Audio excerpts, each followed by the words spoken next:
David Miller hadn't returned to Ashwood, Oregon in over 15 years. After his parents died in a car accident, he left their old Victorian house behind, locking away memories of foggy forests, creaking floors and shadows that whispered his name at night. But one rainy afternoon, David got a call from Sheriff Ray Collins. "Mr. Miller, neighbors are reporting strange things at your old place. Lights flickering, screams from the attic, a woman spotted in the window. But no one lives there." "Right?" David hesitated. "It's been locked for years." "Well, something's in there. You should come down." And so, reluctantly, David returned to Ashwood. The house looked haunted by time.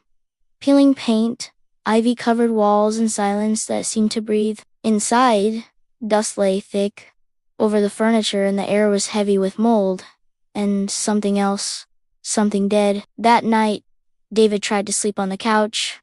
At 2:17 a.m., he woke 2 footsteps upstairs. Then a voice, a whisper. "David." He froze. The house was empty, wasn't it? The next morning, he explored the attic. Nothing but dusty boxers and shadows, except one thing, a charcoal drawing on the wall. The house with a face screaming from the attic window. He didn't remember drawing it, and yet, something about it felt familiar. Back in town, Sheriff Collins shared a disturbing memory. "Your mom, folks said she talked to someone in the attic. Said she was protecting you from a girl named Emily." The name hit David like ice. Emily? He barely remembered her. An imaginary friend from childhood, pale, soft-voiced, always asking him to stay in the attic forever. That night he stayed awake, flashlight in hand. At exactly 2:17 a.m., the bedroom door creaked open, and there she was, Emily. Her eyes were black, her smile too wide, her skin almost translucent. "You forgot me," she whispered. "But I never left." Memories came rushing back. Screams, his mother dragging him from the attic. The door slammed shut in silence. For years. Emily stepped closer. "You left me to rot." David tried to run, but the house had already claimed him. Ashwood had always been creepy. The fog rolling in from the sea made it feel like an island. Even in summer, the trees crowded the town, roots clawing at the pavement, branches scraping at the windows like skeletal fingers. It was the kind of place where secrets grew stronger than the walls that held them. Sheriff Collins had only been telling David what the townspeople had whispered to him over the years. The stories about his house, they said his mother had gone up to the attic to clean out the things from her son's room, the toys and the books and the drawings. She found David's imaginary friend, Emily, sitting in the corner. And she started talking to her, really talking to her, comforting her, promising to keep her safe. Then they heard voices. His parents, coming from inside the walls. They were worried, afraid, desperate to leave.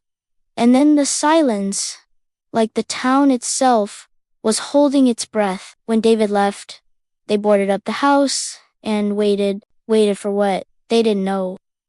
But when the boards were removed, the house was empty. Now, David wasn't the first to hear those whispers. He wouldn't be the last. As the new sheriff, it was his duty to sift through the town's secrets, the ones buried under floorboards and behind faded photographs. He just didn't expect the one he was searching for would lead him back to the house on Hemlock Street. David had never stopped loving his parents. How could he forget the day his father swung him around in his arms, pretending to be a helicopter, or how his mother read him stories, her voice a warm blanket on a cold night. Their love was woven into the fabric of the house, the laughter echoing in the halls, the warmth radiating from the hearth. But now he was back, drawn by a darkness that promised to consume him whole. He sat on the porch steps, hugging his knees. Memories flickered like candle flames in the wind. His mother's perfume, the squeak of the swing in the backyard, the taste of his father's apple pie. David had locked the house away, but the key was lost and the past had found a way in. He remembered the day his parents died, the phone call, the sirens, the crushing realization that he was alone. In the days that followed, he wandered the halls, not knowing what to do, who to turn to, how to stop the silence from deafening him, and then he found the attic door, a hiding place, a refuge.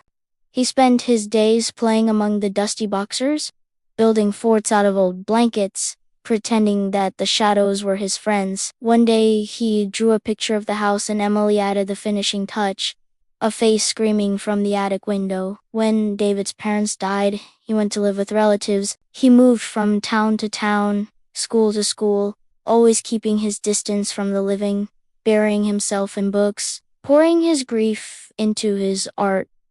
One day, while sorting through his mother's things, he found the charcoal drawing. The attic window was empty. Emily was gone. Or was she? Because now, years later, David was back, drawn by the darkness that whispered his name, promising to show him that some bonds, even broken, can never truly be severed. Some doors, once opened, can never truly be closed. Some attics hold more than just memories. They hold the echoes of voices that refuse to be silenced. And in the quietest hours of the night, they wait for someone, anyone to listen.